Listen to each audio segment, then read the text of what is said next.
Hello and welcome back to the Littlest PetCast. I am your host, James, and today we are going over the second to last episode of Littlest Pet Shop ever, Seeing Red. So, we begin with Blythe writing something out with her mom's journal, right next to her. And the girl pets are there with her, and Blythe reads a love poem from the journal. And the love poem in question is from a guy asking a girl to run away with them, which all the girl pets are like, "Aw," about. And then Zoe asks, if that's from Josh, we really need to reevaluate things. Blythe giggles and says it's just a poem her dad wrote to her mom when they were about her age. She says that her mom turned down the idea of running away because they had a math test the next day, which very I just like that. So then Blythe explains that she's turning this whole poem and exchange into a fully fleshed out story for a writing contest at school. And she reads an excerpt from it using B for Betty and R for Roger. So the girls find it sweet, especially Penny, who's crying her eyes out to the point where Blythe has to move the journal out of the way. The other pets say it's time to head back, and Blythe apologizes, saying she didn't mean to make Penny cry. The other pets remark that no one does, but it happens often.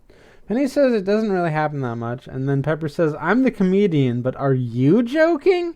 You cried before we came up here, for the silliest reason too." Blythe assures Penny that it couldn't have been that silly, and then they explain that Pepper's squirting flower broke, and then Penny gets upset over it and cries again, like squirting Blythe in the process, and then the pets take their leave to calm down Penny Ling. So in the dumbwaiter, Penny apologizes for ruining their day out, and the other pets say they know it wasn't on purpose and that she can't help it. Penny vows to make an effort to help it and says she won't cry for the rest of the day. The others just kind of laugh it off, but she really wants to. When they get down, Vinny informed Pepper that Sunil has a poem for her about her broken squirting flower. Penny cries again and soaks Vinny and says, "Okay, maybe we shouldn't read the poem." So, for a moment, let's take a moment here, because that's how I have it in my notes. It does seem like a weird devolution that Penny is this sensitive once more. We know Penny's sensitive. That is a character trait that she does possess. But there have also been plenty of episodes, even back to season 1, that show her tenacity, that shows that she's more than just, a crybaby. Because she's not a crybaby. She's tough when she needs to be, and very determined when she needs to be. But it does feel like in Guilt Tripping, we're going back to a season 1 episode for a little bit, but I'll get more into this idea later.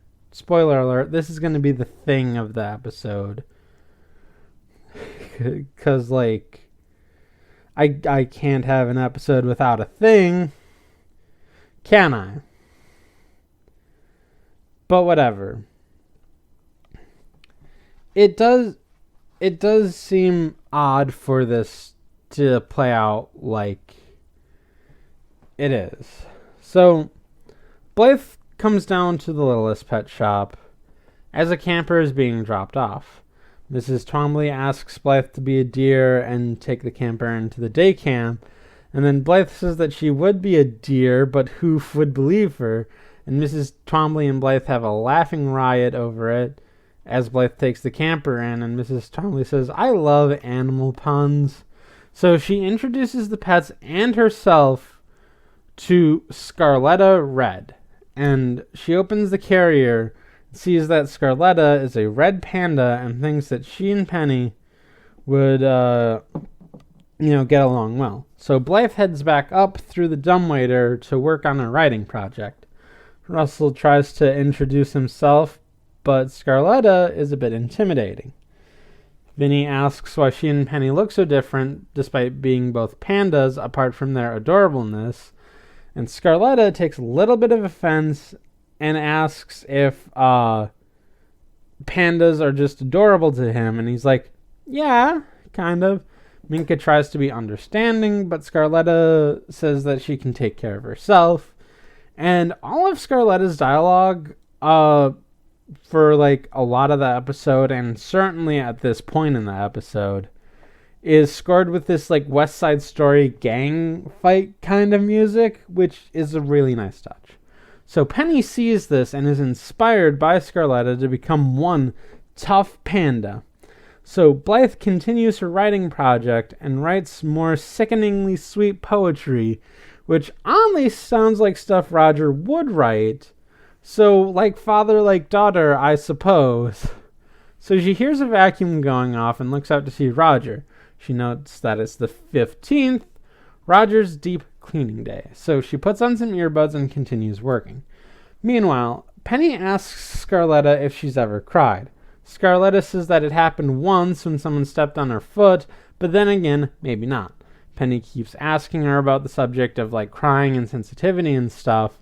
And Scarletta asks her about her role in the friend group as well. If, like, everyone just considers her to be,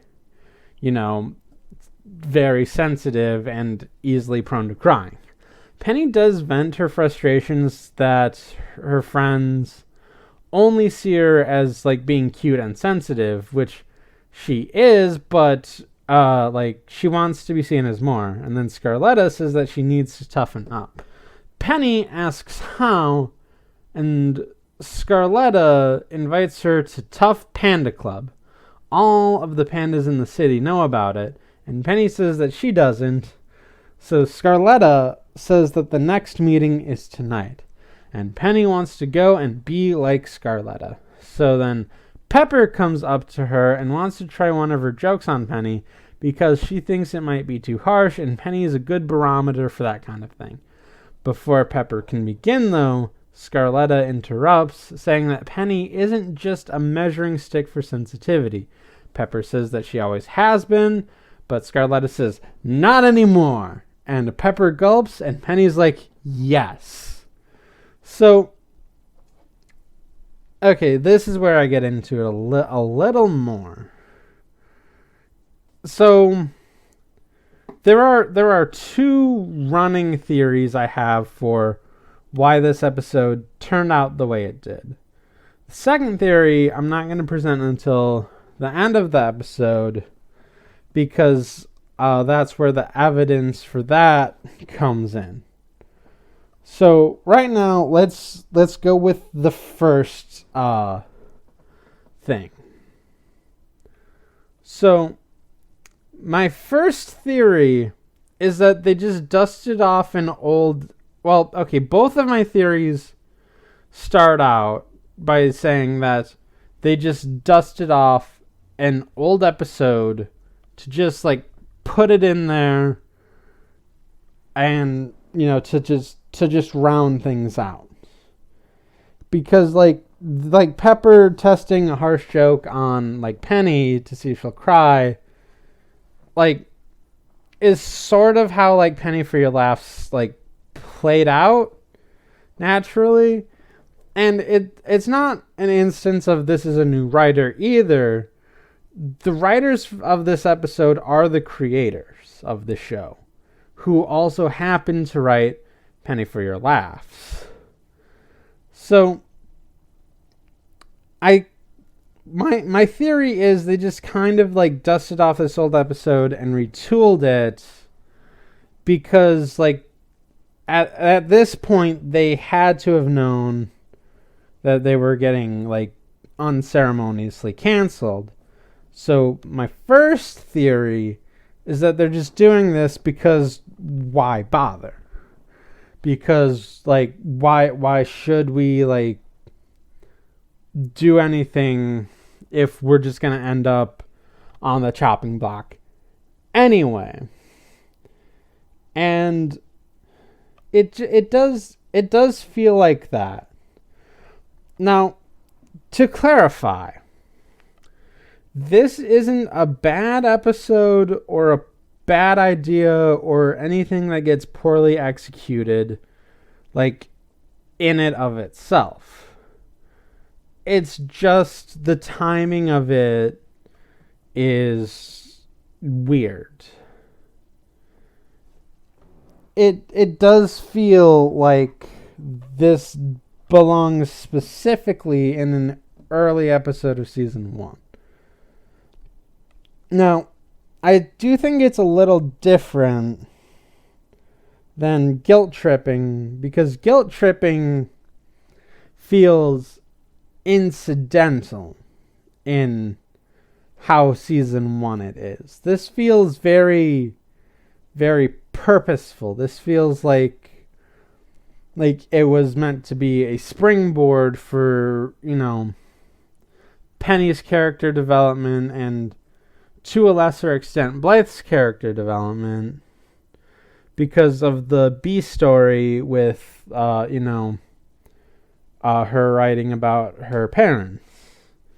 So, as we say that,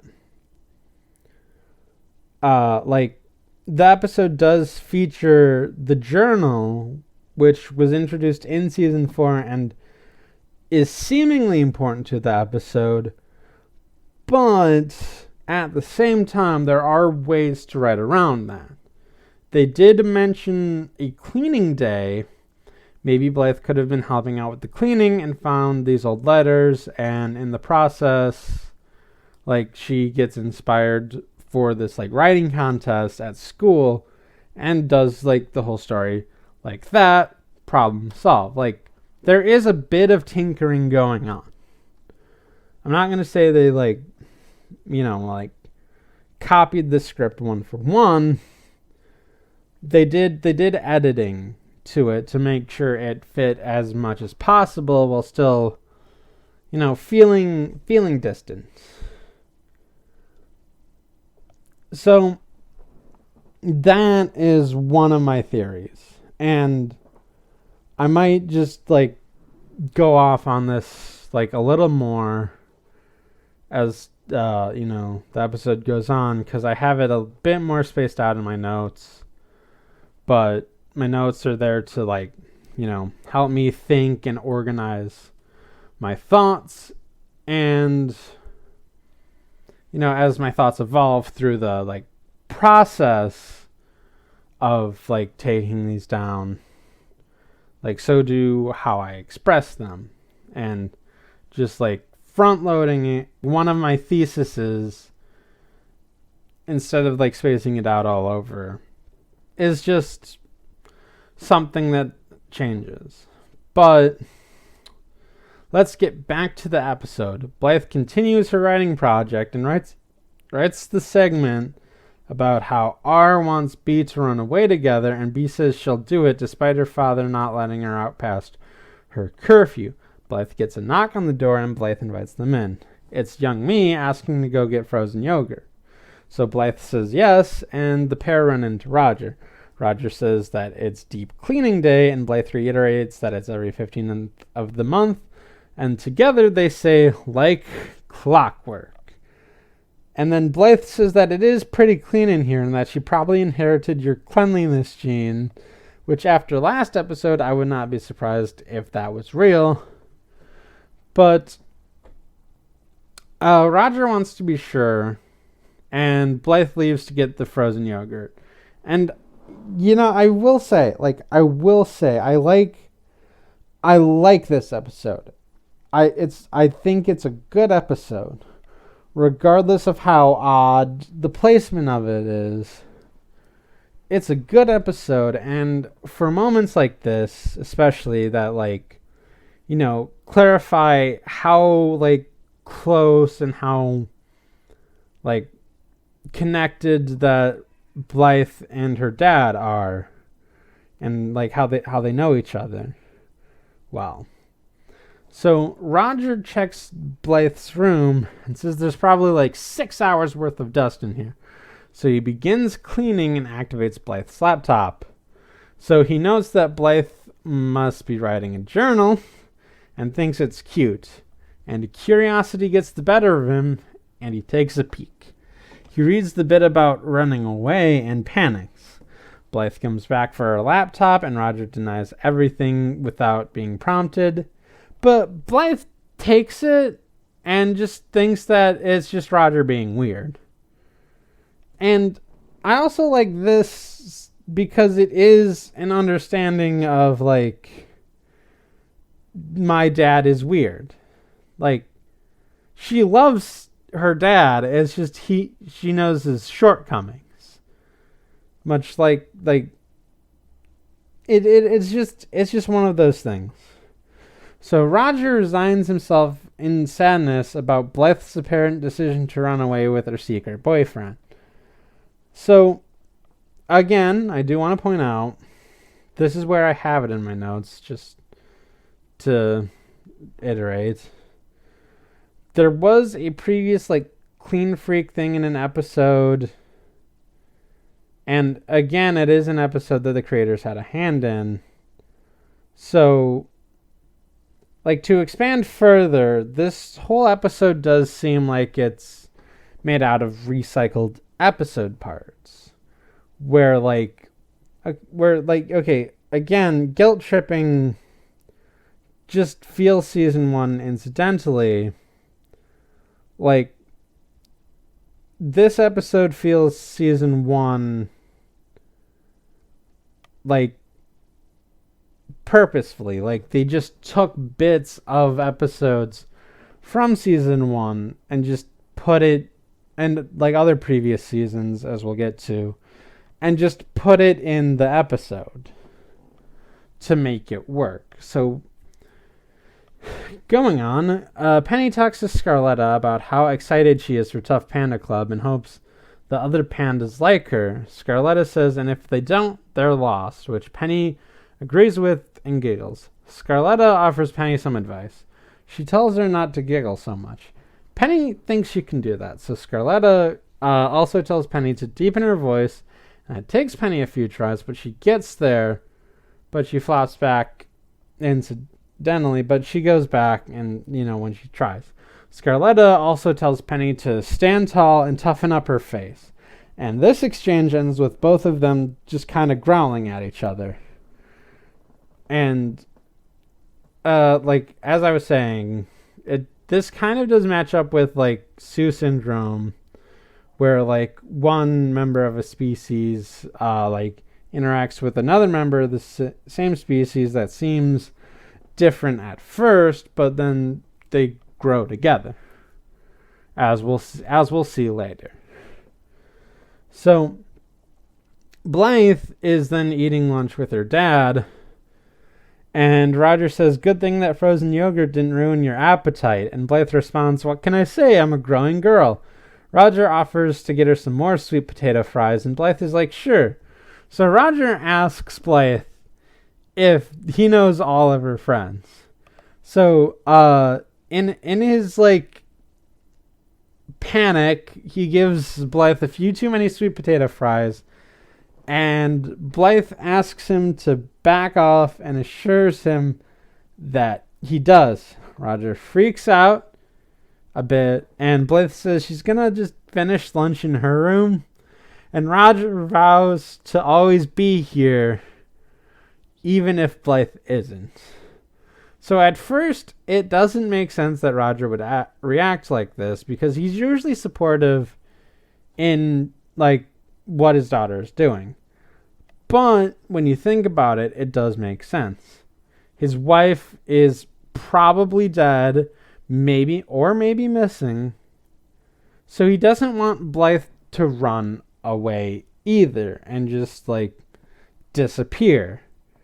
And he is also tough when it comes to certain things.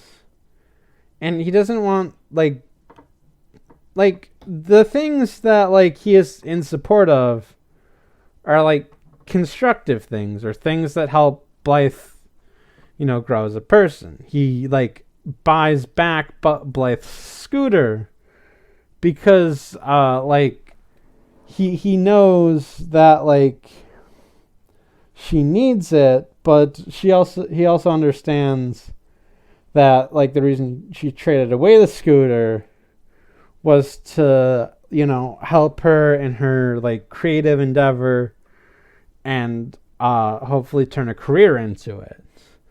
Or the reason that, like, he so willingly goes to Rio with her is, again, for, like, to help her achieve her goal of becoming, like, a world-class fashion designer. There's a lot of these, like, decisions Roger does that seem odd are actually in support of Blythe and her passion. And Roger thinks that, like, running away with some guy isn't going to do any of that. And it just makes sense. So Penny is practicing being tough in the mirror. And the other usual pets approach Penny and ask her what she's doing. Penny says she's putting on her new face. And then Russell asks, like, didn't your mother ever tell you that if you do faces, it might stay like that? And they also ask her why she's doing it in a deeper voice. And she says she's a tough panda, and she's going to Tough Panda Club tonight. So then Roger is on his computer and types out what to do if you were dusting in your daughter's room and accidentally looked at her computer and see something you shouldn't have, or something to that effect. And because of how specific his search is, that brings up nothing. Roger wonders what he's doing and says that he should trust Blythe and believe that she isn't just going to run off with some joker whose name begins with R. So Roger thinks to, like, get his head out of it and cheer himself up by looking up funny videos of Dad dusting, and this time he gets results. So Blythe is punching away at her story while Minka, Pepper, and Zoe come up with an urgent problem. Minka tries explaining it, but she goes at her own pace, which is hard to follow for Blythe. And then Pepper explains what happened with her joke, but Blythe is a bit far removed from that to understand that. So Zoe comes in and explains the situation as is, where, like, because of this new tough panda, Penny is now going to this Tough Panda Club. And Minka asks, didn't I just say that? And the pets are worried because they think someone should go with Pennyling to keep her safe. However, Blythe understands what's happening and explains it to the pets. She says that, like, because of, like, what happened this morning, Penny feels like she needs to go alone because, like, the three of them hurt her feelings about how sensitive she is, and now she feels the need to prove something to herself. Blythe says that Penny should go alone, but Blythe will follow just in case something does happen. However, and here is where things are orchestrated well. So she can't tell her dad because that would also mean telling him about how she can talk to the pets, and she laments on not being able to tell her dad all of this and how it's, like, really getting to her. But with all of that sorted out, the pets travel back down the dumbwaiter, and Roger knocks on Blythe's door. Roger excitedly tells Blythe that he has dinner reservations for that new restaurant that Blythe wanted to go to tonight. Blythe says that tonight won't work because she has to go to the park. She assures him that all her homework is done and that she'll be back before curfew, but Roger cries a stream of tears and heads into the bathroom to presumably drain the tears. Blythe remarks he really wanted to go to that restaurant. So Scarletta's owner arrives and she leaves. Penny says she'll see her tonight, and Scarletta whispers her the details. Under the big oak tree in the park after dark, come alone. Scarletta leaves, and Penny reiterates the details and starts getting second thoughts.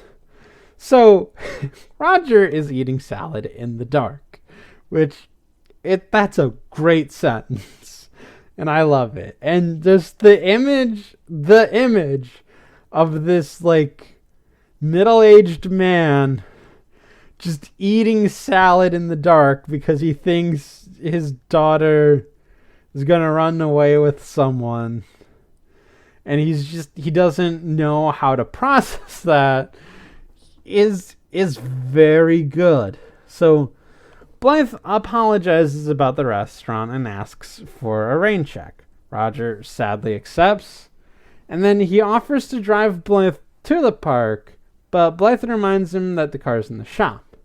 Roger says that they could take a taxi together, but Blythe insists that she gets her 10,000 steps in because that's something she likes. And Roger's like, I know you like that and stuff, and hugs her a bit too tightly, and then Blythe asks him to let go, and he does, and Blythe walks off. She's about to leave and wonders what that was all about. Meanwhile, Roger decides to follow Blythe as well. So Blythe sees Penny leaving her place, which she lives in Blythe's building, which it's weird. I guess, like, they never specify where she lived previously. Like, even in, like, Two Peas in a Podcast where they said she was moving, but it was only to the same building. Which, like, Two Peas in a Podcast, like, does bring up an interesting point of comparison. Where, like, you know, all of, like, a lot of Penny's favorite things that they do feel too, like, sweet and innocent for the rest of the pets. But Penny is doing it deceptively a bit. Like, she feels guilty about it, but she also, like, really falls in line doing it. It's a good episode on, like, how even, like, the sweetest people can fall victim to their wants and desires.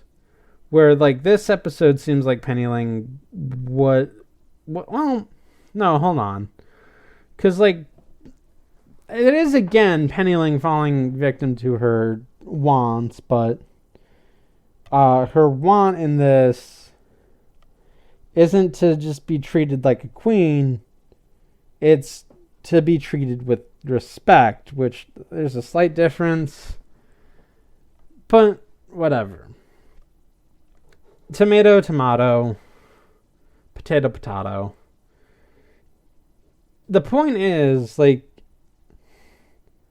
again, Two Peas in a Podcast and other episodes, like, portrayed Penny's, like, characterization. I hesitate to say the word better, because, like, this is fine.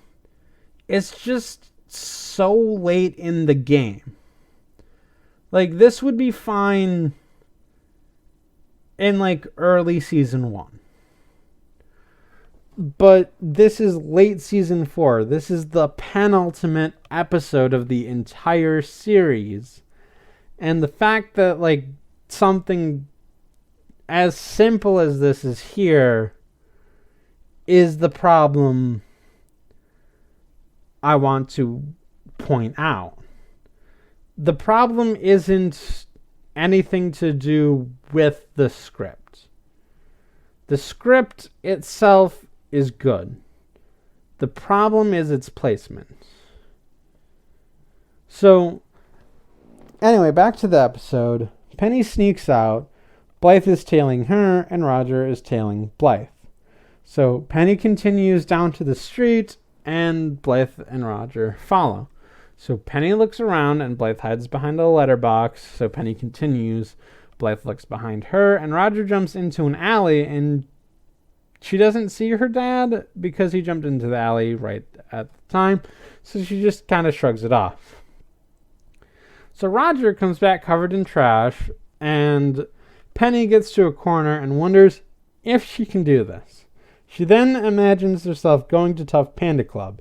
Scarletta welcomes her, and then they enter the tree, and a doorman answers, asking for a password. Scarletta gives it to them with a +1, and they enter. The other pandas are there, cheering for Penny, and Penny introduces herself as a tough panda. So the imaginative sequence ends, and it gives Penny the courage to keep going. And then Blythe cheers on Pennyling and follows her some more. So Penny enters the park. A bat startles her and then makes fun of her, but then Penny grabs the bat and intimidates him into submission. So Penny asks for directions, and the bat goes along with this. So they make it to the old oak tree, and the bat begs to not get hurt and also adds that he has a sick mother. Penny says that she's not going to hurt him and wishes his mother gets better, and then he flies off. So Penny wonders where Scarletta is, and then Scarletta appears. Penny asks where the rest of Tough Panda Club is, and Scarletta says that there actually is no Tough Panda Club.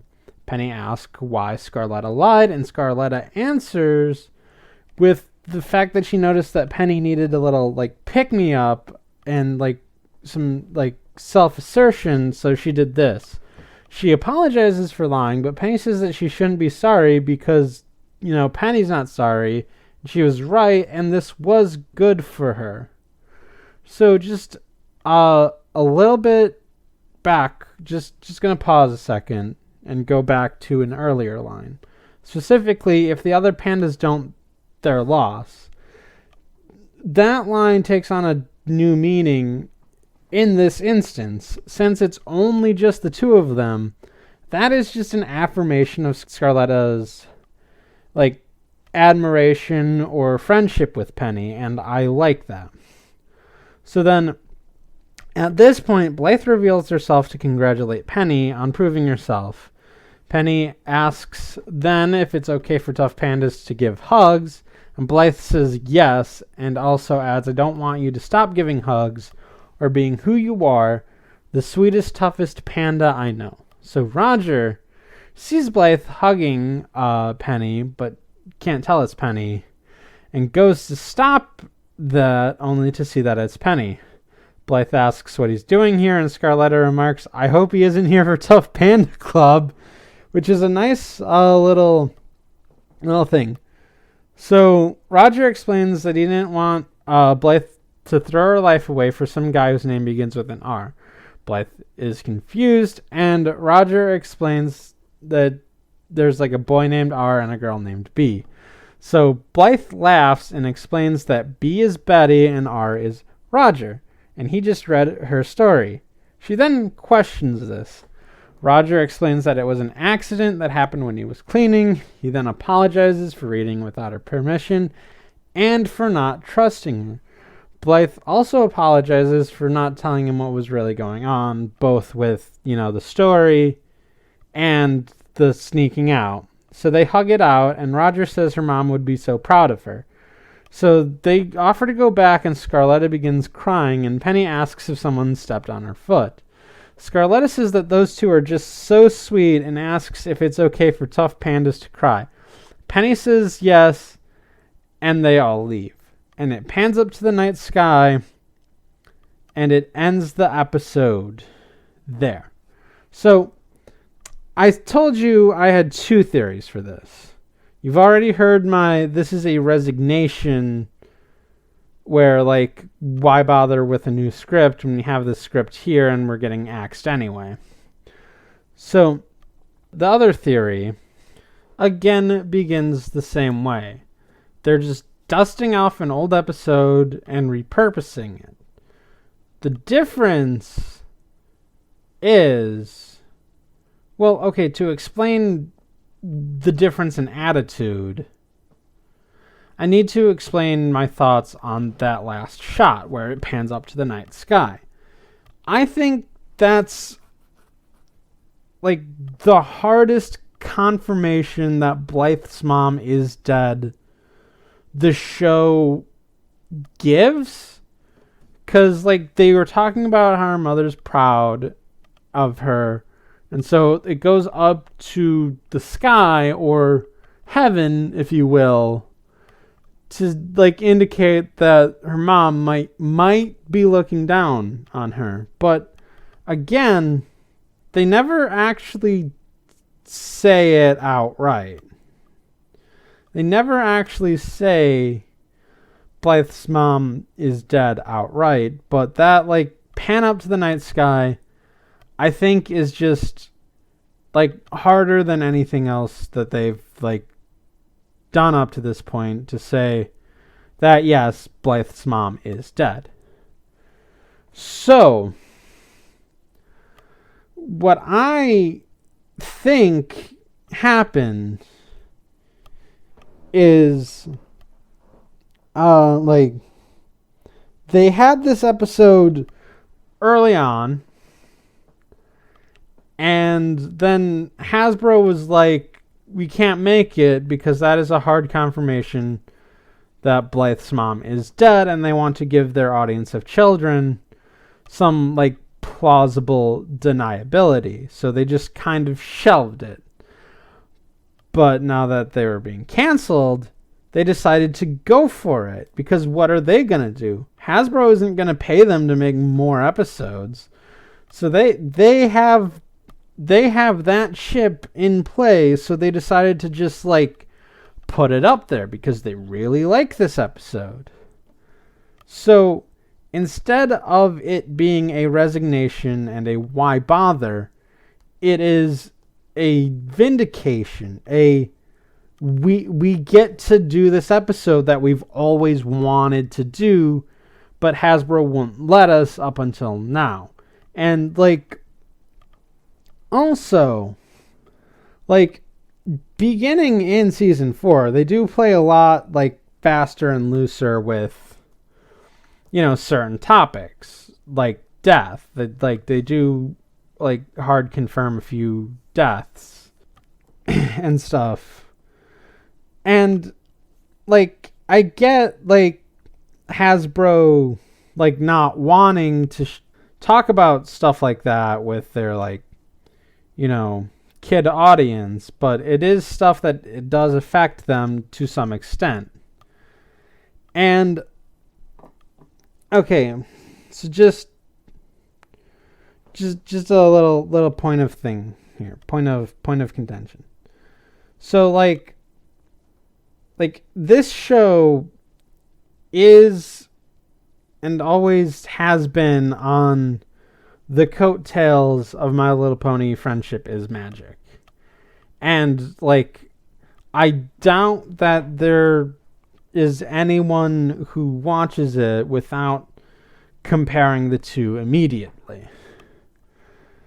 But, like, the difference is, I think, like, MLP was given the chance to, like, grow and, like, become what it is, whereas Littlest Pet Shop, like, kind of was and kind of wasn't. Like, they were clearly starting to, and I think, like, if this episode really was just, like, written a while ago and then they dusted off and, like, edited it for season 4 purposes, like, they really wanted to make something, you know, special and grand right out of the gate. But Hasbro was like, no.